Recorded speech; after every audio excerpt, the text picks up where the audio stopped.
सोमवार से प्रदेश की विधानसभा का बजट सत्र शुरू होने वाला है। वहीं 23 फरवरी को मुख्यमंत्री मनोहर लाल बतौर वित्त मंत्री प्रदेश का बजट पेश करेंगे। वहीं विधानसभा के बजट सत्र को लेकर सत्ता पक्ष और विपक्ष ने अपनी अपनी रणनीतियों को धार देना भी शुरू कर दिया है। इसी सिलसिले में बजट सत्र से पहले सत्ता पक्ष की कल बैठक होगी। सत्ता पक्ष विधायकों की कल बजट सत्र से पहले मीटिंग भी होगी। मुख्यमंत्री मनोहर लाल मीटिंग की अध्यक्षता भी करेंगे। बैठक विधानसभा के कमेटी रूम में होगी। इस दौरान बजट सत्र को लेकर रणनीति बनाई जाएगी। तो सोमवार से प्रदेश की विधानसभा का बजट सत्र शुरू होने वाला है, जिसको लेकर 23 फरवरी को मुख्यमंत्री मनोहर लाल बतौर वित्त मंत्री प्रदेश का बजट पेश करेंगे। वहीं विधानसभा के बजट सत्र को लेकर सत्ता पक्ष और विपक्ष ने अपनी अपनी रणनीतियों को धार देना भी शुरू कर दिया है। इसी सिलसिले में बजट सत्र से पहले सत्ता पक्ष की कल बैठक भी होगी। सत्ता पक्ष में विधायकों की कल बजट सत्र से पहले मीटिंग होगी। मुख्यमंत्री मनोहर लाल मीटिंग की अध्यक्षता भी करेंगे। बैठक विधानसभा के कमेटी रूम में होगी और इस दौरान बजट सत्र को लेकर रणनीति भी बनाई जाएगी।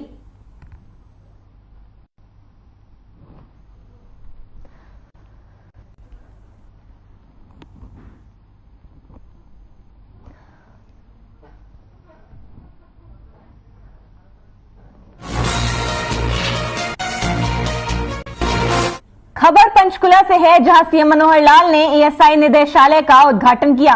आपको बता दें कि क्षेत्रीय कार्यालय में चंडीगढ़, पंजाब, हिमाचल आदि प्रदेशों की गतिविधियां भी इस भवन से संचालित होंगी। हरियाणा में ईएसआई अस्पतालों में सामान्य मरीजों को भी स्वास्थ्य लाभ दिया जा रहा है। सामान्य अस्पतालों में ईएसआई के लाभार्थी भी अपना इलाज करा सकेंगे।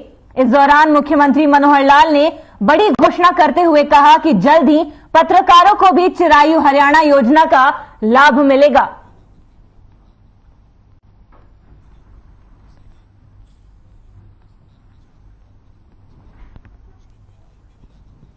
उसमें भी हमारा आपस में एक हमारे केंद्रीय मंत्री भूपेंद्र यादव जी का धन्यवाद ज्ञापित करता हूं कि पंचकुला में ये जो क्षेत्रीय कार्यालय है ईएसआई से जुड़े हुए मामलों का, जिसके अंदर न केवल हरियाणा बल्कि चंडीगढ़, पंजाब, हिमाचल आदि प्रदेशों के भी सारी गतिविधियां यहां से शुरू होंगी।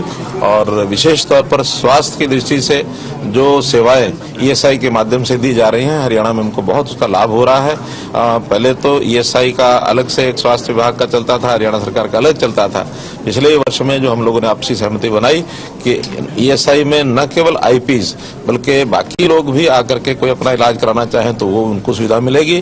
और ऐसे ही हमारे जो हरियाणा सरकार के स्वास्थ्य विभाग के जितने भी अस्पताल हैं उसमें कोई आईपी भी जाकर के इलाज कराएगा, उसमें भी हमारा आपस में एक सहमति बनी है, ताकि किसी व्यक्ति को अस्पताल की सेवा लेने के लिए केवल अपने बंधनों में न रहना पड़े, कहीं भी जाकर सेवा कर सकते हैं। और उसका एक सामंजस्य हमने बैठाया है।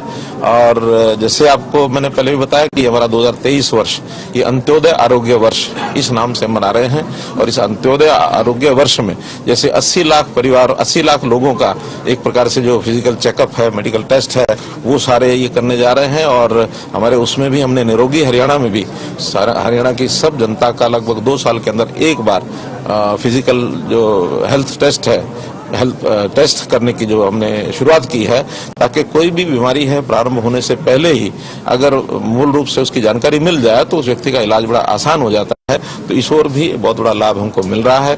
तो इस नाते से मैं पुनः आभार प्रकट करता हूँ। टारगेटेड टाइम में ही हरियाणा सरकार के सहयोग से आज मानेसर में, बावल में हॉस्पिटल्स के निर्माण कार्य को बहुत गति मिली है। मैं विशेष रूप से कहना चाहूंगा कि आज जो नई 3 हमारी डिस्पेंसरी शुरू हुई है, उस डिस्पेंसरी से जो सोनीपत क्षेत्र में हमारे 2,80,000 आईपीज हैं और उनके जो 10 लाख परिवार के उनके जो निर्भर लोग हैं, उन 2,80,000 आईपीज को सोनीपत में जो डिस्पेंसरी प्रारंभ हुई है उससे लाभ मिलने वाला है। हमारे केंद्रीय मंत्री भूपेंद्र यादव जी का धन्यवाद ज्ञापित करता हूं कि पंचकुला में ये जो क्षेत्रीय कार्यालय है ईएसआई से जुड़े हुए मामलों का, जिसके अंदर न केवल हरियाणा बल्कि चंडीगढ़, पंजाब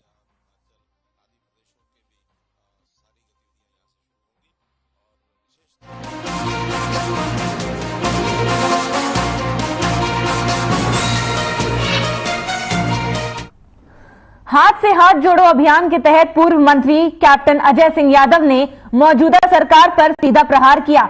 उन्होंने कहा कि सरकार धर्म और जाति के नाम पर देश में भाजपा जहर घोलने का काम कर रही है। इस नफरत की दीवार को तोड़ने के लिए राहुल गांधी ने भारत जोड़ो यात्रा निकाली। वहीं साउथ अफ्रीका से भारत लाए गए 12 चीतों के सवाल पर उन्होंने कहा कि सरकार चीतों पर करोड़ों रुपए खर्च कर रही है और देश में गायों के कंकाल मिल रहे हैं। उन्होंने कहा कि गौरक्षक के नाम पर इंसानों को जिंदा जलाया जा रहा है और राजस्थान से लाकर हरियाणा में फेंकने का सीधा संबंध हरियाणा सरकार का उन्हें संरक्षण प्राप्त है। गोकशी करने वालों को पुलिस के हवाले करना चाहिए, लेकिन यहां तो गौ संरक्षण के नाम पर कानून अपने हाथ में ले रहे हैं, जो उचित नहीं है।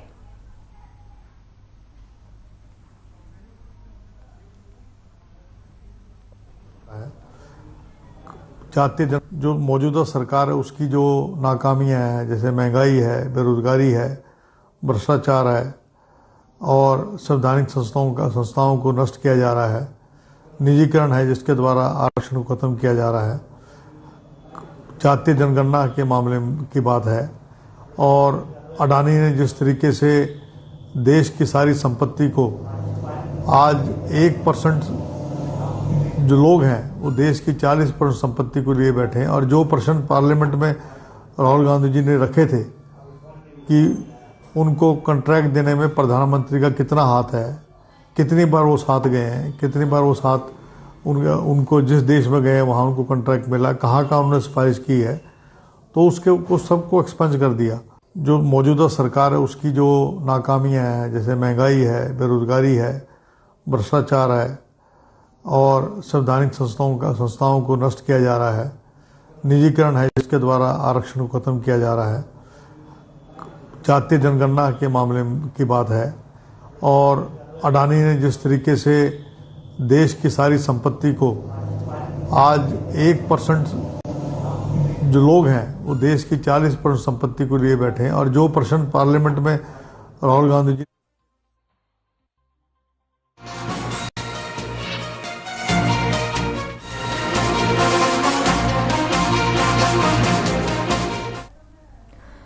आम आदमी पार्टी के हरियाणा प्रभारी सुशील गुप्ता आजकल प्रदेश के कई जिलों में दौरा कर रहे हैं।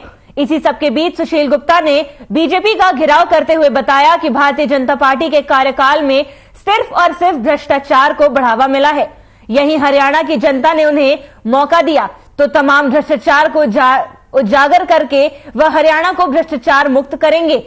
वहीं सुशील गुप्ता ने आने वाले नगर निगम चुनाव को लेकर बताया कि नगर निगम चुनाव को लेकर फरीदाबाद के प्रभारी अशोक तंवर को बनाया गया है और उनके नेतृत्व में फरीदाबाद नगर निगम के चुनाव की बागडोर भी दी गई है। साथ ही राज्यसभा सांसद सुधीर गुप्ता ने कहा कि आम आदमी पार्टी हरियाणा में सभी चुनाव लड़ेंगी और उन्हें उम्मीद है कि हरियाणा की जनता उन्हें जीत भी दिलाएगी।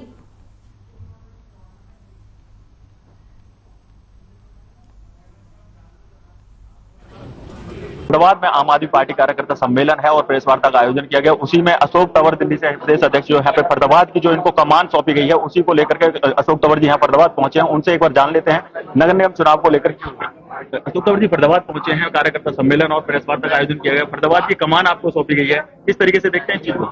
कमान ने मुझे मौका मिला है कि फरीदाबाद में आम आदमी पार्टी की जड़ों को मजबूत करें, जो हमारे अच्छे साथी हैं उनको मौका मिले और जो व्यवस्था परिवर्तन की लड़ाई आम आदमी पार्टी अरविंद केजरीवाल जी के नेतृत्व में लड़ रही है, जो 75 साल में नहीं हुआ, वो लोगों को सुविधाएं और उसको सशक्तिकरण की लड़ाई लड़ रही है, उसको हम आगे बढ़ाएं। और फरीदाबाद के लोगों में बहुत जोश है।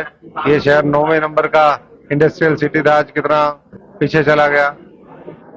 आप देखिए गंदगी का पूरा पानी है तो काला है, लोगों के कारनामे है तो काले हैं।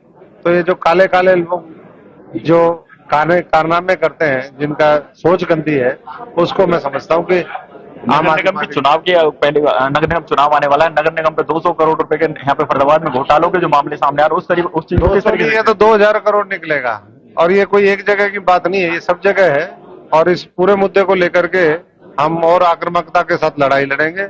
और ये जो भ्रष्ट लोग हैं, चाहे अधिकारी हो, चाहे कर्मचारी हो, चाहे नेता हो, चाहे और दूसरे प्रतिनिधि हो, उनके खिलाफ जंग छेड़ने का काम आम आदमी का पार्टी कर। कार्यकर्ताओं की फर्दाबाद की अगर बात की जाए तो फर्दाबाद में कार्यकर्ताओं को किस तरीके से गाइड करेंगे और किस तरीके से चुनाव पे कार्यकर्ता सब जानता है, उसका समन्वय बिठाने की जरूरत होती है, वो समन्वय बिठाएंगे और अनुशासन में रह करके सब लोग, मैं समझता हूं कि अपनी अगर अच्छे से भूमिका निभाएंगे तो फरीदाबाद अभी मेयर के चुनाव में आम आदमी पार्टी का होगा और 2024 के अंदर यहाँ हरियाणा के अंदर सरकार बनेगी।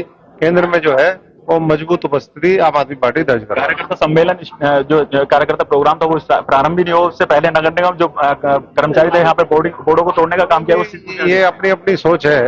होर्डिंग फाड़ने से जो है लोगों के दिल से तो फाड़ नहीं सकती है। अगर लोगों ने मन बना लिया कि हमें आम आदमी पार्टी को लेकर के आना है तो सब यहाँ पर हो गया, और किसी को उखाड़ना है तो उखाड़ देंगे उसको। तो ये तो प्रशासन के इशारे पे, सरकार के इशारे पर इस तरीके के काम करें। आप समझ सकते हैं कि कितनी मजबूत यहाँ पर उपस्थिति आम आदमी पार्टी होगी, कितना भय जो दूसरे पार्टियां हैं उनके नेताओं में होगी कि उनको मजबूर होना पड़ा कि भाई होर्डिंग फाड़ दो।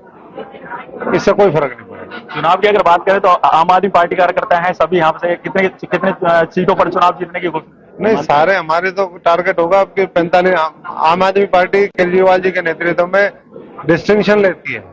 70 में से 67 सीटें विधानसभा में जीती है। पंजाब में 113 में से 92 जीती है। तो मैं समझता हूं कि 45 से ऊपर, कम से कम जो 45 सीटें हैं 40 से ऊपर जीत करके हम हमारा मेयर बनाए, ये हमारी कोशिश रहेगी। फरीदाबाद में ही अशोक तंवर यहाँ पे पहुंचे थे। 45 सीटों की अगर बात की तो 45 सीटों में से 43 सीटों पर जीतने की ये बात कह रहे हैं। तो फरीदाबाद से हर खबर के लिए जयप्रकाश भाटी। फरीदाबाद में आम आदमी पार्टी कार्य सम्मेलन था और प्रेस वार्ता का आयोजन किया गया। उसी में दिल्ली से सुशील गुप्ता जी, अशोक तंवर जी और भी जो कार्यकर्ता है यहाँ पे बल्लौड़ में पहुंचे हैं। एक बार सुशील गुप्ता जी से जान लेते हैं कि फरीदाबाद चुनाव की अगर बात की जाए तो किस तरीके से चुनाव को देखते हैं।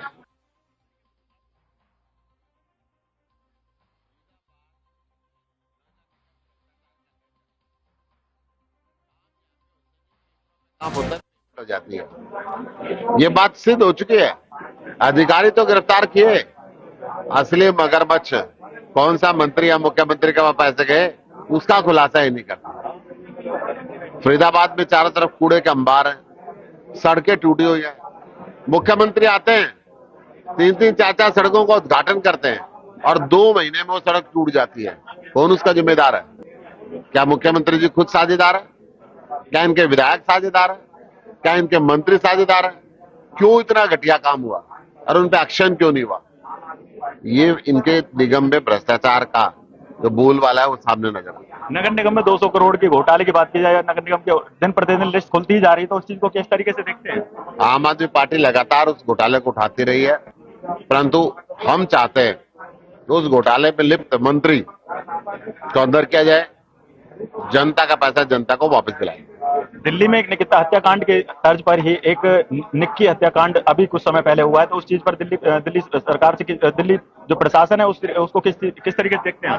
दिल्ली पुलिस सीधी गृह मंत्री अमित शाह के अंडर आती है और उनके माध्यम से उपराज्यपाल दिल्ली पुलिस को देखते हैं। हम कई बार कह चुके हैं, अगर भारतीय जनता पार्टी के बस की बात कानून व्यवस्था चलाना नहीं है तो दिल्ली पुलिस थोड़े दिन के लिए दिल्ली सरकार को देखे अरविंद केजरीवाल को देखे ये सारी व्यवस्थाएं सुधरनी। साफ तौर से सुशील गुप्ता जी का क्लियर स्पष्ट कहना है कि दिल्ली पुलिस की अगर बात की जाए तो उसको लेकर भी, और फरीदाबाद चुनाव की बात की जाए तो उसको भी साफ तौर से ये जीत करने की बात कह रहे हैं। तो हर खबर के लिए फरीदाबाद से जयप्रकाश भाटी।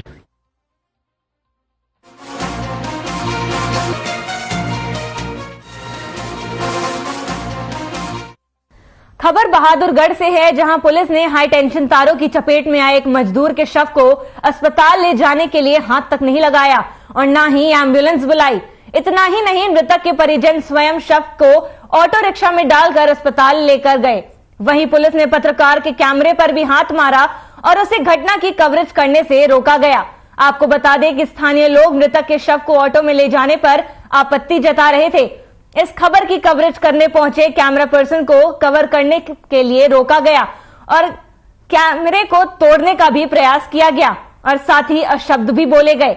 बता दें कि मजदूर लाइन पार क्षेत्र के एक घर पर काम करने के लिए गया था और जब वह छत पर काम कर रहा था तो हाई टेंशन तारों के पास से गुजरने लगा। तभी तारों की चपेट में आने से उसकी मौके पर ही मौत हो गई।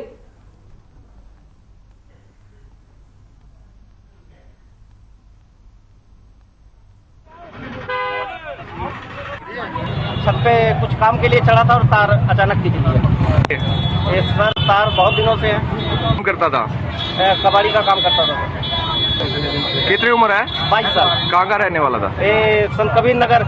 एम्बुलेंस के बारे में ही हमने बार बार एम्बुलेंस को कॉल की तो उनका एक ही जवाब था, सभी समाज सेवी वो बोले कि एम्बुलेंस है ही नहीं। कहाँ है? जगह जगह जो एम्बुलेंस लगाई फिर रहे, कोई वार्डों में, कोई कहीं क्या कदर मचा रखा है। एम्बुलेंस एक डेथ हो जाती है मजदूर की और उसको एम्बुलेंस मुहैया नहीं होती इतने बड़े शहर में। कमाल की बात है ये, कैसी सरकार है?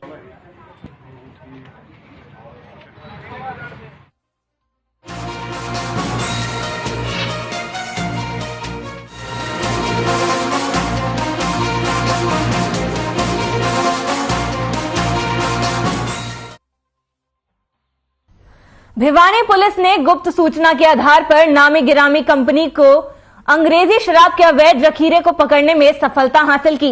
भिवानी के सीआईए स्टाफ 2 को सूचना मिली थी कि लोहारू भिवानी रोड पर उत्सव होटल के पास अवैध शराब का कंटेनर खड़ा है, जिसमें भारी मात्रा में बिना लाइसेंस के अवैध शराब भरी हुई है।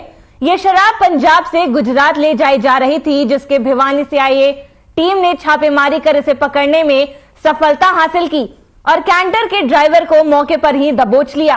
पूछताछ में कैंटर चालक ने सारा राज उगल दिया कि वह पंजाब के राजपुरा से शराब लाकर गुजरात राज्य के विभिन्न हिस्सों में सप्लाई करता था। भिवानी के CIA in charge sub inspector Sumit Kumar ने बताया कि 135 पेटी शराब में उन्हें नामी कंपनियों की शराब से बोतलें मिली हैं।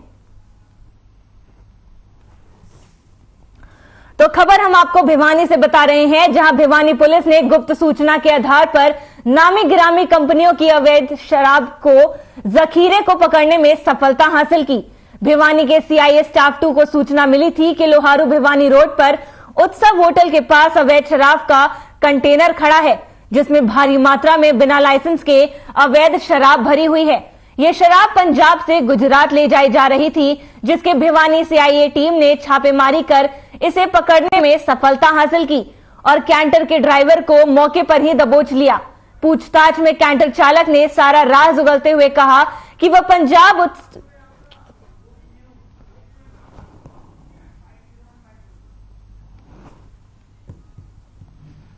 जिला भिवानी में पुलिस अधीक्षक ने अवैध तस्करी को रोकने के लिए निर्देश दिए हुए हैं, जिसके तहत कल दिनांक को नाइट डोमिनेशन के दौरान हमारी सीआईए स्टाफ की एक टीम एएसआई राजेश अपनी टीम के साथ लोहारू देवसर रोड पर मौजूद था। उन्हें गुप्त सूचना मिली कि किसी एक के कैंटर में अवैध शराब की सप्लाई जा रही है।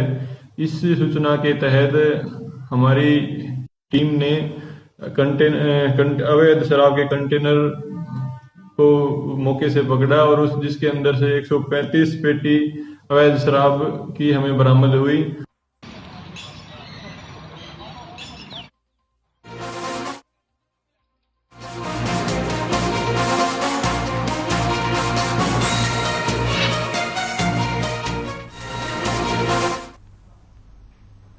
फरीदाबाद के सेक्टर 3 के जाट भवन में आम आदमी पार्टी कार्यकर्ता सम्मेलन का आयोजन हुआ। आम आदमी पार्टी ने कार्यक्रम में बड़े बड़े पोस्टर बैनर भी लगाए। इस दौरान चलते कार्यक्रम में बल्लभगढ़ नगर निगम की टीम मौके पर पहुंची और तोड़फोड़ कर बैनर पोस्टर हटा दिए। आम आदमी पार्टी के नेताओं ने तोड़फोड़ विभाग के कर्मचारियों से धक्का मुक्की भी की और पार्टी का पोस्टर हटाने का जमकर विरोध किया।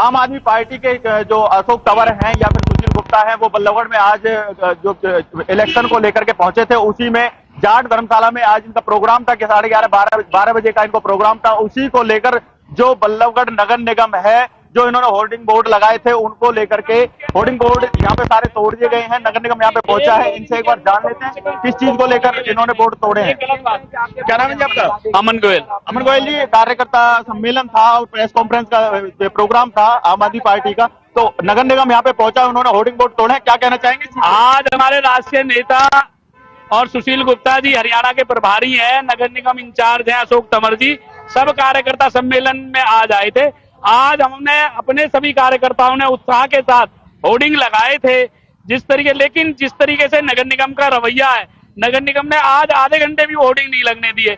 अरे 1-2 दिन बाद हटा दो रूटीन में। लेकिन ये नैतिकता बनती है कि कोई भी पार्टी का अगर कार्यकर्ता सम्मेलन हो रहा है, प्रेस कॉन्फ्रेंस हो रही है, तो इस तरह का रवैया नहीं अपनाना चाहिए।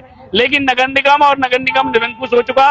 भारतीय जनता पार्टी सिर्फ तानाशाही रवैये और निरंकुशता में अपना विश्वास रखती है। क्या कहेंगे, चुनाव भी नजीक है, प्रेस वार्ता का भी आयोजन होने वाला है, कुछ ही देर में यहाँ पे पहुंचे हुए सुशील गुप्ता जी।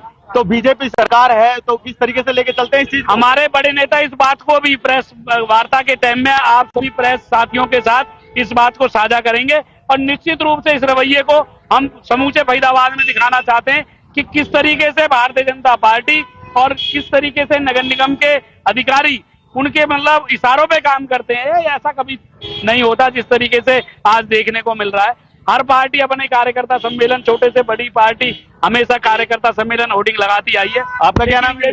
संतोष यादव भाई साहब। आम आदमी पार्टी का कार्यकर्ता सम्मेलन था, उसको लेकर नगर निगम होर्डिंग बोर्डों को हटाने तुरंत पहुंच गया, तुरंत प्रभाव से। क्या कहेंगे इस चीज पर? ऐसा है, ये जो आज सम्मेलन, आज जो हमारा प्रेस कॉन्फ्रेंस है, ये बल्लभगढ़ विधानसभा में है और हरिंदर भाटी जी यहाँ से पूर्व विधायक प्रत्याशी रह चुके हैं आम आदमी पार्टी के। इन्होंने स्वागतम के लिए अपने नेताओं के लिए आज बोर्ड लगाए थे यहाँ पर। लेकिन ये तानाशाही जो बीजेपी सरकार है, ये ना तो गरीब मजदूरों के लिए काम करती है और ये नहीं चाहती कि कोई अन्य पार्टी यहाँ पर कदम रखे। लेकिन ये बोर्ड उखाड़कर अगर ये सोच रहे हैं कि हम चुनाव जीत जाएंगे, तो ये भूल जाए, जनता के दिलों पर आम आदमी पार्टी राज कर रही है और आज हम इसका विरोध कर रहे हैं और हमारे जितने कार्यकर्ता है सबके अंदर इस बात के लिए लेकर रोष है। देखो, साफ तौर से आम आदमी पार्टी जो कार्यकर्ता हैं, ये इन्होंने साफ तौर से क्लियर ये कहा कि हम जो बीजेपी सरकार है उसका विरोध करते हैं और कुछ ही समय बाद इनका कहना, साफ तौर से कहना है कि नगर निगम जो है वो बीजेपी सरकार के फेवर में काम करता है और आम आदमी पार्टी जो है वो यहाँ पे कार्यकर्ता सम्मेलन का कार्यक्रम कर रही थी, उसी को लेकर के नगर निगम प्रशासन यहाँ पे पहुंचा और इनके होर्डिंग बोर्डों को हटाने पर इन्होंने जो प्रदर्शन भी किया और रोडों पर ये उतर आए हैं। और इनका साफ तौर से कहना है कि जो दिल्ली से जो सुशील गुप्ता जी यहाँ पर पहुंचे वो भी इस चीज का विरोध करेंगे। हर खबर के लिए फरीदाबाद से जयप्रकाश भाटी।